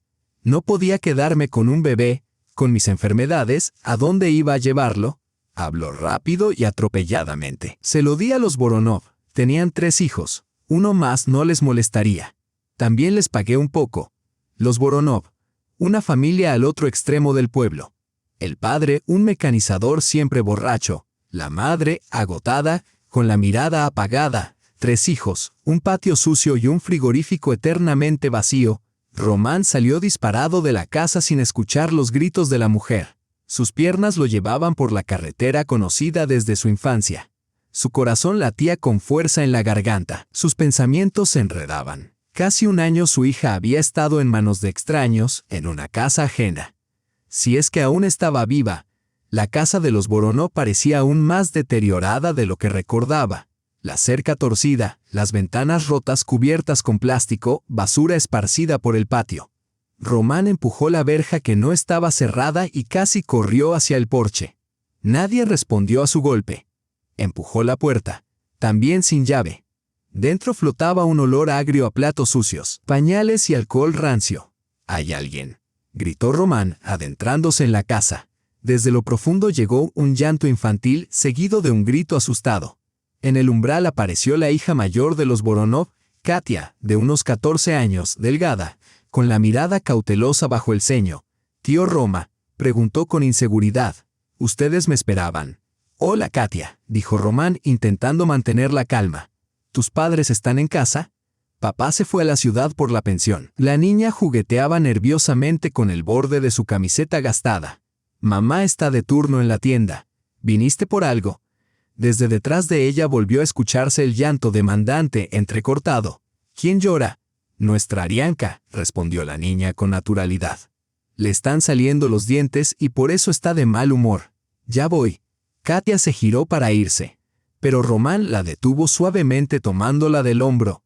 Muéstrame a ella, por favor. En la pequeña habitación de paredes con papel tapiz desprendido había una cuna antigua. Dentro, entre pañales grises por los lavados frecuentes, estaba la niña de poco más de un año. Cabellitos oscuros y rizados, carita húmeda de lágrimas, un pequeño lunar en la muñeca, igual que su padre, igual que su abuelo. Ariana. Exhaló Román, y sus piernas se debilitaron. La niña levantó la cabeza al escuchar su voz. En sus enormes ojos todavía llenos de lágrimas se vislumbró algo. Reconocimiento, memoria. Extendió sus manitas y pronunció la primera palabra que su padre escuchaba de ella. Papá. Katia Voronova se sentó en la cocina, abrazándose a sí misma, y observó cómo aquel hombre desconocido alimentaba con la cuchara a la pequeña y silenciosa Ariana. ¿Es realmente tu hija?, preguntó la niña. La tía Agripina decía que era una abandonada, que su madre la había dejado, susurró Román. La secuestraron de su madre. Durante un año la buscamos sin descanso, mientras la madre decía, es una huérfana. Katia jugueteaba nerviosamente con la manga de su camisa. Al principio pagaban por ella, pero después dejaron de hacerlo.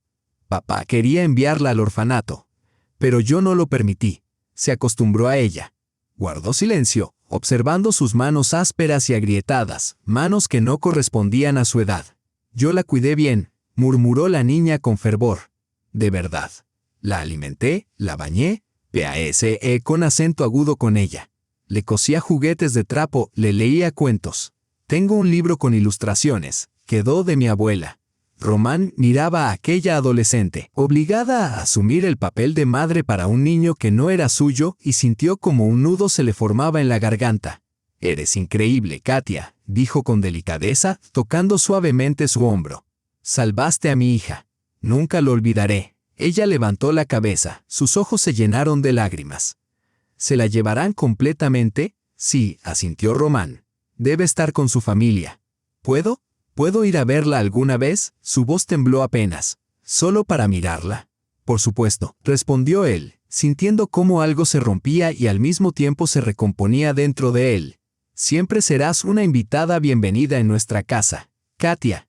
El oficial del distrito, Semyon Ilich Krasnov, un hombre corpulento cercano a la jubilación, examinaba con desconfianza los documentos que Román le presentaba.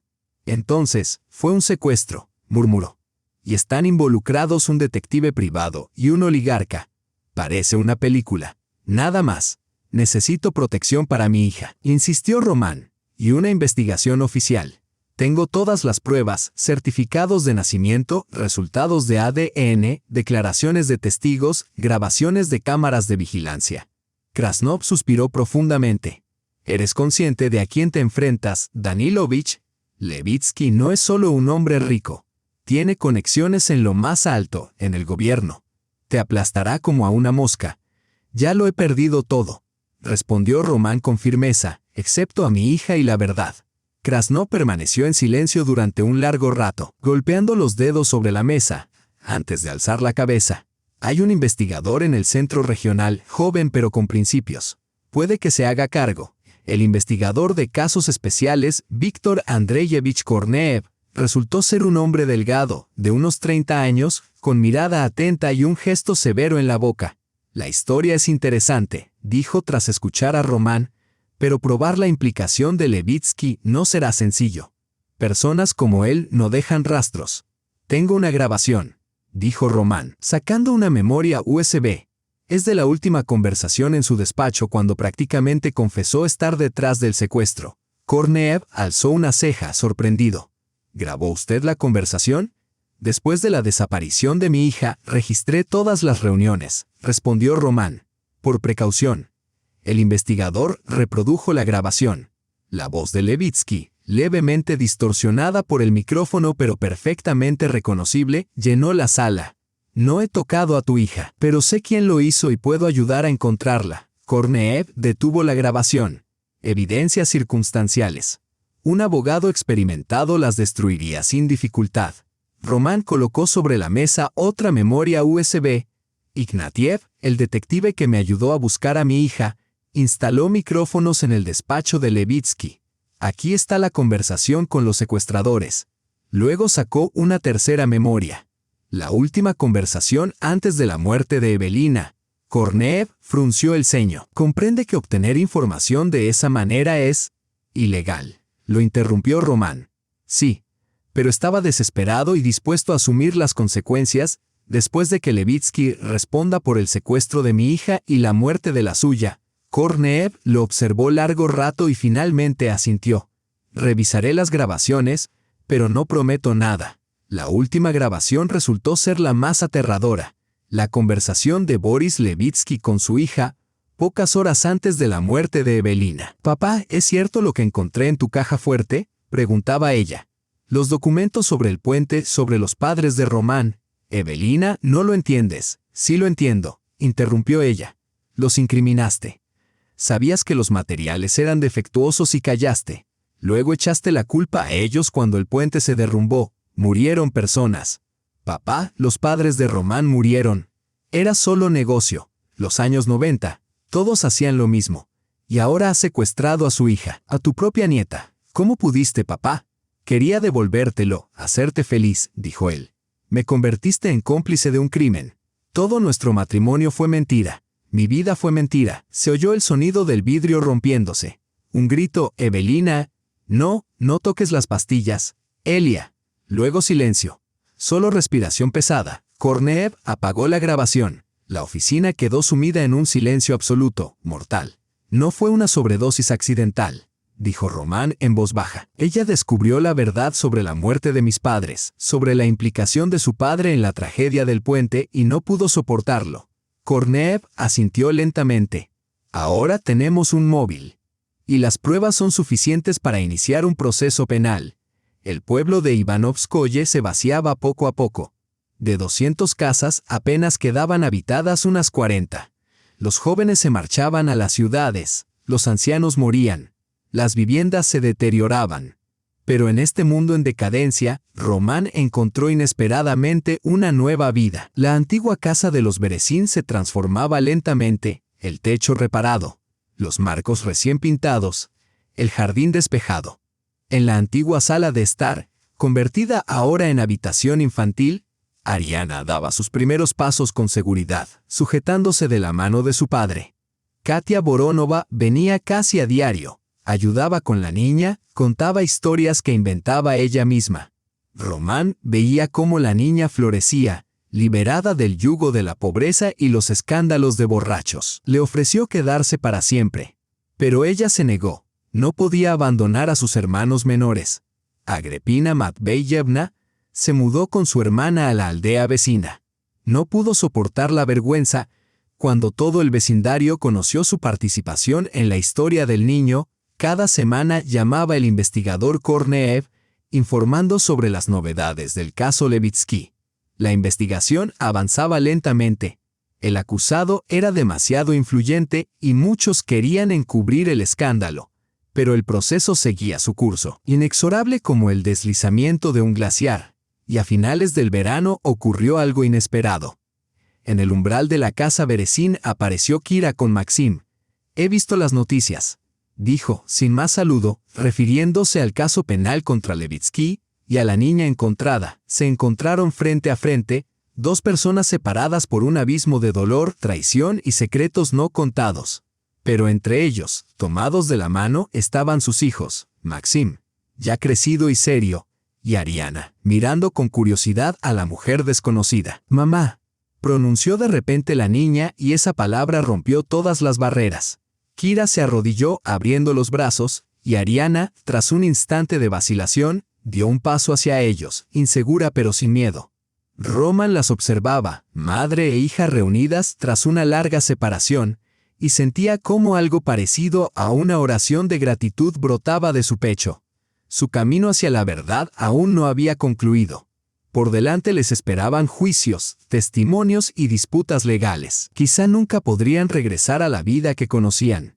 Pero al mirar a Kira abrazando a Ariana, a Máximo sujetando con cuidado la mano de su hermanita, y al ver los rayos de sol filtrarse entre las ramas de los viejos manzanos, Roman comprendió que habían encontrado algo infinitamente más valioso: la verdad sobre sí mismos, sobre sus raíces, sobre el precio de los compromisos con la conciencia, y sobre que la verdadera nobleza no reside en palabras grandilocuentes ni en gestos ostentosos, sino en la fidelidad sencilla a uno mismo, a los principios y a la familia.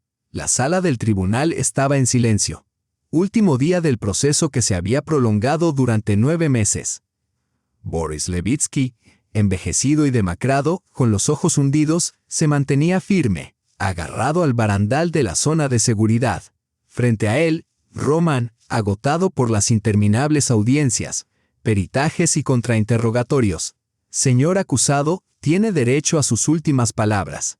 Resonó la voz del juez en la sala expectante. Levitsky levantó lentamente la cabeza. En su mirada ya no había ni furia ni arrogancia, solo el cansancio de quien ha perdido la batalla más importante de su vida. Soy culpable, dijo, inesperadamente firme. Culpable de todo aquello de lo que se me acusa. Y aún más, he traicionado recuerdos ajenos, destruido vidas ajenas y perdido lo más preciado que tenía, mi hija. Su mirada se posó en Roman. No pido perdón, pero quiero que sepan que en su momento creí realmente que actuaba por la felicidad de Evelina. Y aún hoy no sé si podría haber hecho algo diferente. La sala contuvo la respiración, esperando un estallido de odio, acusaciones o maldiciones. Pero Roman simplemente asintió con un breve gesto, aceptando lo escuchado como parte de aquella verdad que ambos habían buscado. El veredicto: 12 años de prisión, confiscación de bienes y compensación por daños morales. Palabras secas de la ley, tras las cuales se escondían destinos rotos, oportunidades perdidas y esperanzas que se habían desvanecido. Roman salió del edificio del tribunal entrecerrando los ojos ante el resplandor del sol primaveral. No sentía júbilo, solo un alivio profundo, como si un peso enorme que había cargado durante años, finalmente hubiera sido depositado en el suelo. El antiguo caserón en el centro de Vinov, el centro del distrito de Tula, había sido remodelado a partir de una casa de comerciantes de finales del siglo XIX. Techos altos, habitaciones amplias, alféizares anchos donde era tan cómodo sentarse con un libro en un día lluvioso. En la planta baja estaba la oficina del estudio de ingeniería Berezin y Socios. En la segunda planta, su apartamento. «Papá, mira», exclamó Ariana, de 3 años, entrando corriendo en la oficina con un dibujo en la mano. «Dibujé nuestra casa». Roman apartó los planos y levantó a su hija en brazos. En la hoja, con colores vivos, estaba representada su antigua casa en Ivanovskoe, aún de manera infantil, pero con un sentido sorprendente de proporción para su edad.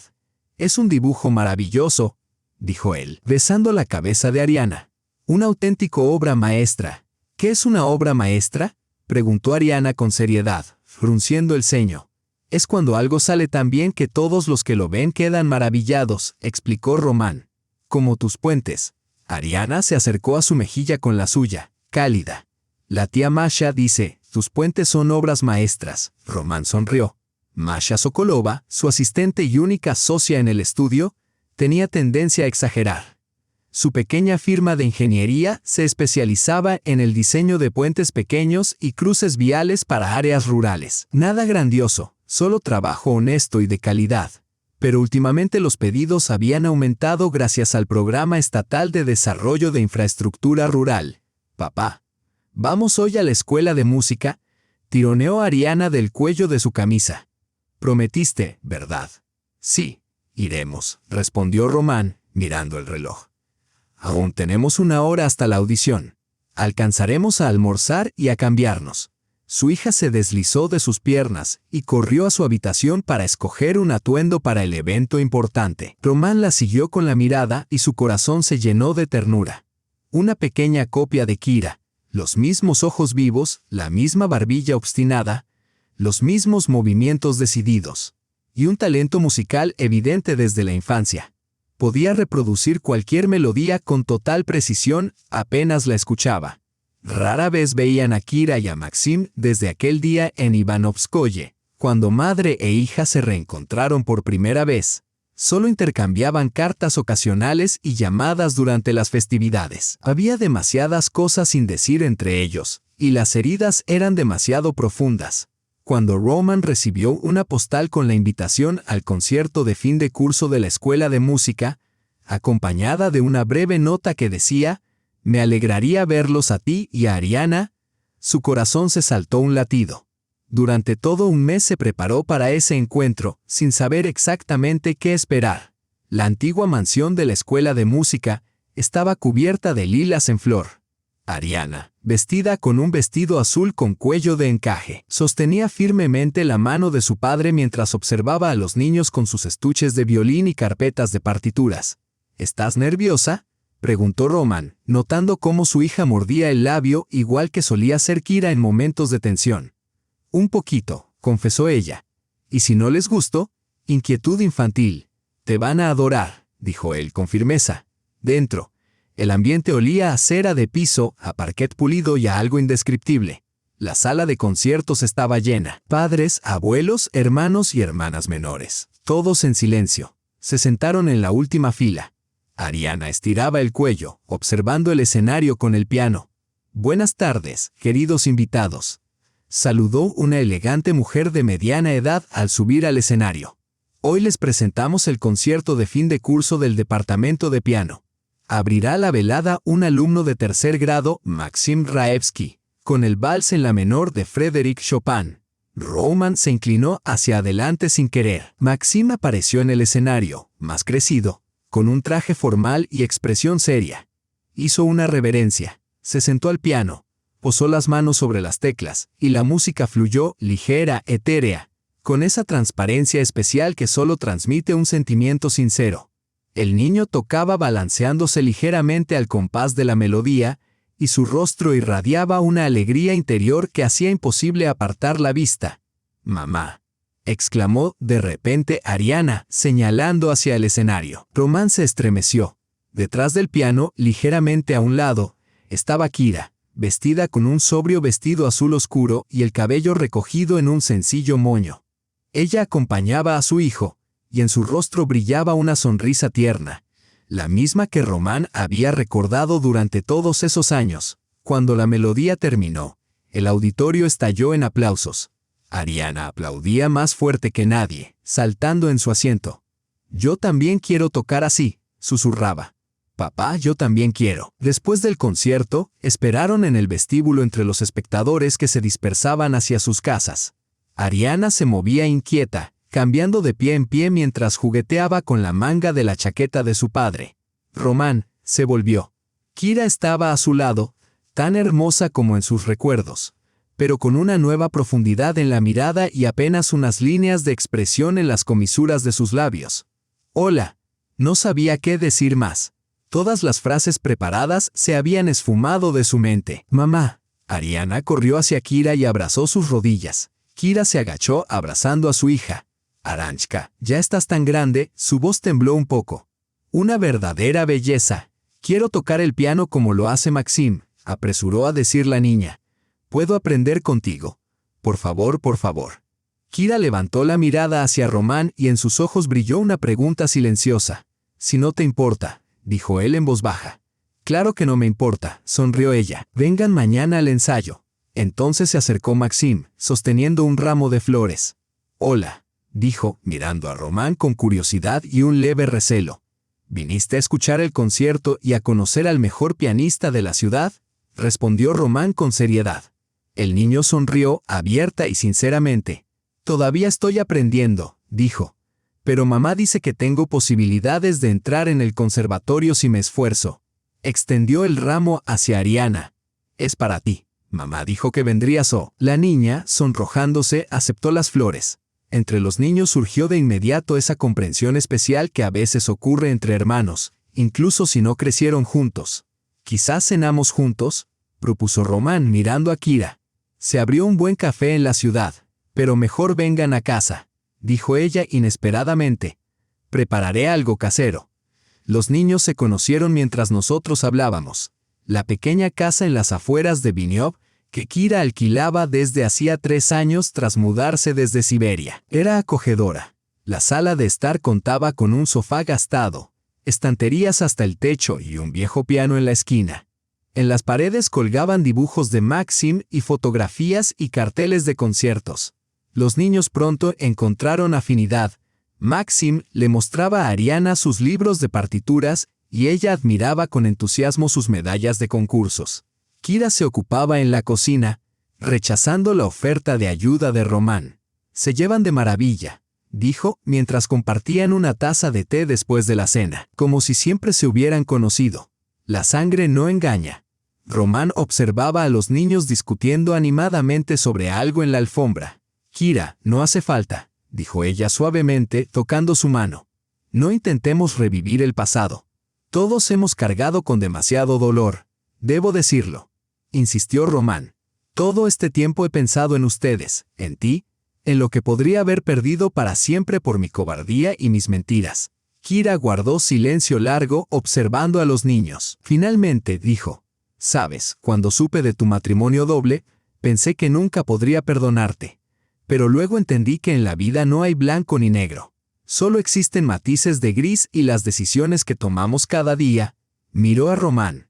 «No sé si podríamos haber estado juntos antes. Mundos demasiado diferentes, circunstancias demasiado complejas. Pero ahora, después de todo lo ocurrido, tal vez podríamos intentarlo. No por nosotros, sino por ellos». Román la miró, sintiendo cómo una ola de emoción le arrebataba la respiración. «No solo por ellos», susurró. «Por todos nosotros, por la familia que podríamos formar». La antigua casa de los Berezin en Ivanovskoe había sido transformada hasta volverse irreconocible. Paredes recién pintadas, un techo nuevo, molduras talladas restauradas siguiendo planos antiguos. En el jardín, árboles cuidadosamente podados, macizos de flores y bancos bajo los manzanos. En la veranda, alrededor de una gran mesa cubierta con un mantel blanco, se reunía la familia. Román, con las primeras hebras de plata entre su cabello oscuro, pero con los ojos todavía vivos y juveniles. Kira, igualmente esbelta, solo que en las comisuras de sus ojos se asomaban finas líneas de expresión por sus frecuentes sonrisas. Maxim, adolescente alto de 15 años, con mirada seria y manos sensibles de pianista. Ariana, delicada niña de 10 años, heredera del talento para el dibujo de Evelina y del oído musical de su madre. Y el pequeño Danil, de 6 años, llamado así en honor a su abuelo, un travieso sonrosado con el lunar de su padre en la muñeca. «Por la nueva casa», proclamó Román, levantando su copa de jugo de manzana. «Por nuestra vieja y nueva casa». Se habían mudado a Ivanovskoe la primavera pasada, cuando quedó claro que la oficina de ingeniería podía funcionar de manera remota. Kira había abierto en el pueblo una escuela de música gracias a una subvención para el desarrollo cultural en áreas rurales. En un antiguo granero acondicionaron un salón de conciertos donde los niños de toda la región aprendían piano, violín y flauta. La vida volvía a un pueblo que parecía condenado a morir. Tras los Berezin, otras familias jóvenes llegaron, cansadas del bullicio de la ciudad, buscadoras de tranquilidad e inspiración. En las casas abandonadas se encendían luces, en las calles el eco de risas infantiles. «Papá, cuéntanos sobre el puente», pidió Danil mientras devoraba un pastel de arándanos. «¿Qué puente, hijo?», respondió Román. «En mi vida hubo muchos, pero ese, el que se derrumbó y que luego reconstruí». Román intercambió una mirada con Kira. Solo les contaron a los niños una parte de la historia, cómo los padres de Román construyeron un puente que se derrumbó por culpa de contratistas deshonestos, y cómo él, convertido en ingeniero, logró reconstruirlo siguiendo los planos de su padre. El nuevo puente sobre el río Aku realmente se había levantado conforme a los diseños de Danil Berezin, que Román consiguió en los archivos tras el arresto de Levitsky. Sólido, elegante y con un sistema de suspensión único, ideado años atrás por su padre. En ese puente hay una placa, dijo Maxim, acariciando la cabecita alborotada de su hermano menor, con los nombres de nuestros abuelos. Lo vi el mes pasado cuando fuimos. Y cuando yo sea grande, también construiré puentes, afirmó Daniil, con la determinación de su padre y su abuelo. Y yo pintaré cuadros y tocaré el piano, dijo Ariana con aire soñador. Y viajaré a estudiar a Moscú como Maxim. El hijo mayor esbozó una sonrisa tímida. Había sido admitido en la escuela de música central vinculada a la conservatoria. Una oportunidad única para un chico de provincia. En un mes partiría a Moscú para comenzar una nueva vida. Por la noche, cuando los niños dormían, Román y Kira se sentaron en el porche contemplando las estrellas grandes y brillantes, como no se ven en la ciudad. ¿Sabes en qué estoy pensando?, preguntó Román suavemente, abrazando a su esposa por los hombros. ¿En qué? En los caminos extraños por los que nos guía el destino. En cómo a veces, de las tragedias y los errores, nace la felicidad. Kira se recostó contra él, respirando ese aroma familiar, cálido y reconfortante. Quizá ese sea el verdadero sentido, dijo pensativa. No en una vida perfecta, sin caídas, sino en la capacidad de levantarse, corregir errores, perdonar y construir nuevos puentes entre el pasado y el futuro, entre las personas, entre los mundos. En la sala, colgaban 2 fotografías en marcos idénticos. En una, los jóvenes padres de Román posaban frente a su primer puente. En la otra, Román, Kira y sus hijos frente al nuevo puente a través del Acu. Una conexión entre tiempos, la continuidad del linaje, la sanación del pasado. Junto a ellas, un cuadro, una casa de madera con ventanas talladas, un jardín de manzanos, la familia en el porche. Pintado por Ariana de memoria, siguiendo la inspiración de Evelina, quien le transmitió no solo su talento, sino también la capacidad de ver la belleza en lo simple. Una obra llena de luz, amor y esperanza. Una nueva melodía de la vida, nacida del dolor y la pérdida, pero que ahora resonaba clara y pura, como la música que sus hijos tocaban en el piano del viejo granero convertido en sala de conciertos. Si esta historia ha tocado las fibras de tu alma, no guardes esa emoción para ti. Compártela con tus seres queridos. A veces, una sola historia puede convertirse en un puente entre las personas, ayudando a expresar lo que cuesta poner en palabras. Dale me gusta si esta historia dejó una huella en tu corazón. Y no olvides suscribirte a nuestro canal. Por delante aún quedan muchas historias sobre los caminos complejos hacia las verdades sencillas, sobre caídas y ascensos, sobre el precio que pagamos por nuestras decisiones y sobre los valores que no pueden medirse. Hasta nuestro próximo encuentro, en el mundo de las historias, donde cada destino, cada lección, cada error y experiencia y cada perdón marca el inicio de un nuevo capítulo.